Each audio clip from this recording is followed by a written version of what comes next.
Ja, ich habe so lange fürs neue Video gebraucht, weil ich habe die ganze Zeit fürs Abi gelernt, ja. Spaß, Mann, als ob.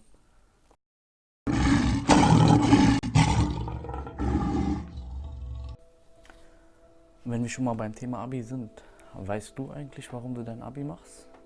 Ich denke eigentlich nicht. Es gibt viele von euch, die machen ihr Abi und hoffen, danach ergibt sich alles so von selbst. Vielleicht ergibt sich das ja auch von selbst durch so eine glückliche Schicksalswendung, aber höchstwahrscheinlich nicht. Ihr müsst also überlegen, warum mache ich überhaupt mein Abi und was will ich danach daraus machen. Und das Problem an der Sache mit dem Abitur ist, viele von euch sehen das als ein Ziel. So das größte Ziel bisher, ja, ihr wart 12, 13 Jahre in der Schule, Abitur ist das größte Ziel, ja. Aber ihr dürft euch das nicht in euren Kopf einprägen. Das Abitur ist immer noch nur ein Sprungbrett für das, was danach kommt. Und den Fehler, den ich bei vielen Leuten sehe, ist, dass sie ihr Abitur als höchstes Ziel sehen. Und sagen wir mal, du verkackst dein Abitur, dann fällt dein höchstes Ziel. Als zweiten Punkt habe ich die schriftliche Ausarbeitung.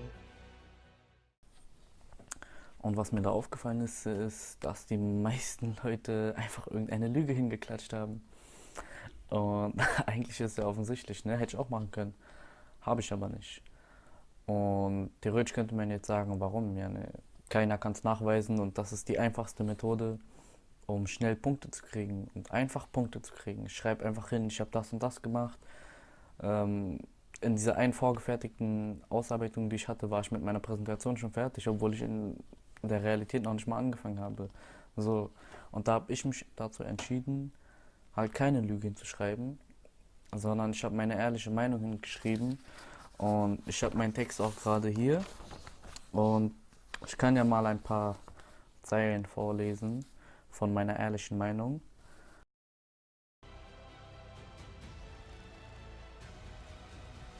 Wie anfangs genannt, umfasst die Vorbereitungszeit einen sehr großen Zeitraum, in dem sich mir nicht nur Fragen über das Thema, sondern auch Fragen über die allgemeine Aufgabe erschlossen.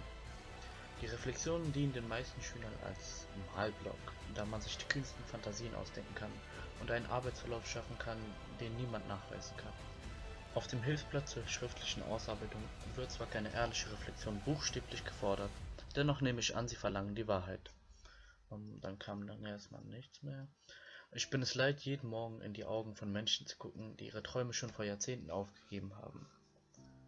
Ich erwarte von ihnen nicht, dass sie das verstehen. Noch erwarte ich von ihnen, dass diese Reflexion mir Punkte einbringen, denn ich habe die Aufgabe ihrer Meinung nach nicht erfüllt, oder?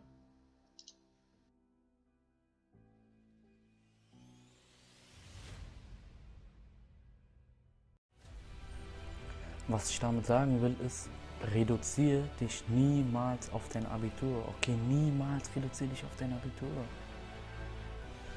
Niemand wird in der Zukunft darauf gucken. Vielleicht direkt danach, Studium. Okay, die Leute gucken daran, aber was bringt dir ein Studium, was du nicht mal studieren willst?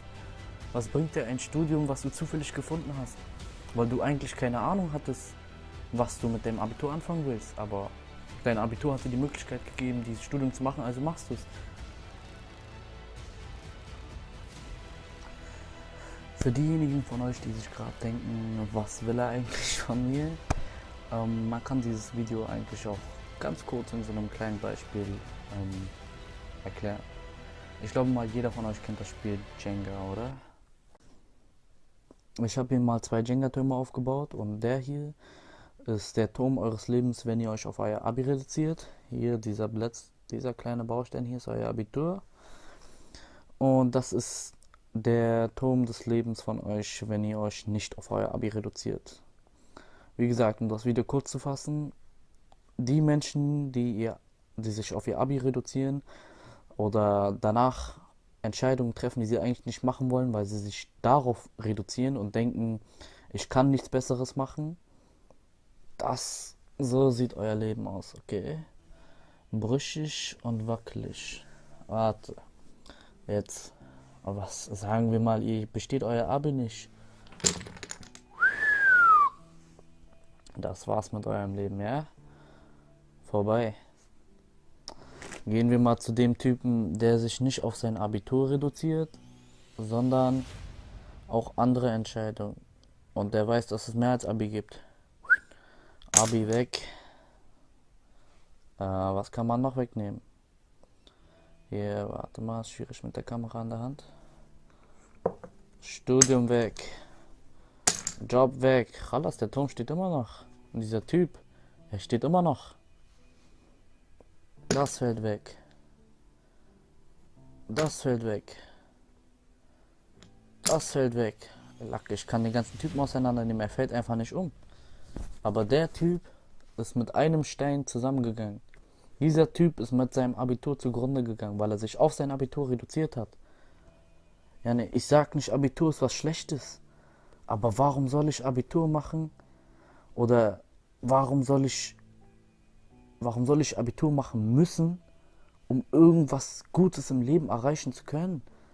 Ich habe so viele Menschen mit Potenzial gesehen, die sind in der Schule zwar nicht gerade die Besten, aber ey, ich sag euch, die werden die krassesten im Leben, wenn die ihr eigenes Ding mal endlich durchziehen. Deswegen, um dieses Video irgendwie positiv zu beenden, bitte ich euch, oder hoffe zumindest, ihr tut es für euch selber. Fragt euch, was würdet ihr machen, wenn ihr euer Abitur nicht schafft? Oder wenn es das Abitur überhaupt nicht geben würde. Ja, es gibt so viel, woran man da denken könnte.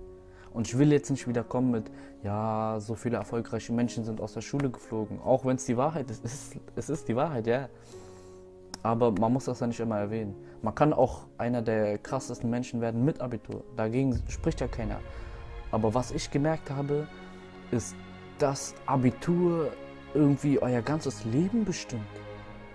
Ich meine, ich will niemanden verurteilen, aber das ist halt das, was ich mitbekommen habe. Deswegen hoffe ich hoffe wirklich ehrlich, du fragst dich, warum du dein Abi machst, was du machen würdest ohne dein Abi und was du danach machst, halt mit deinem Abi, inshallah, wenn du es schaffst. Ja, ich hoffe für dich, du schaffst es. Frag dich das einfach mal wirklich. Weil einfach nur Abitur zu machen und dann zu hoffen, jemand öffnet so ein goldenes Ticket für dich und auf einmal weißt du auf einmal alles, was du machen musst, das wird nicht passieren. Ich sage dir, bei Gott, das wird nicht passieren. Es kann alles passieren, aber das wird nicht passieren. Tamam, ja. Ich wünsche euch noch einen schönen Abend.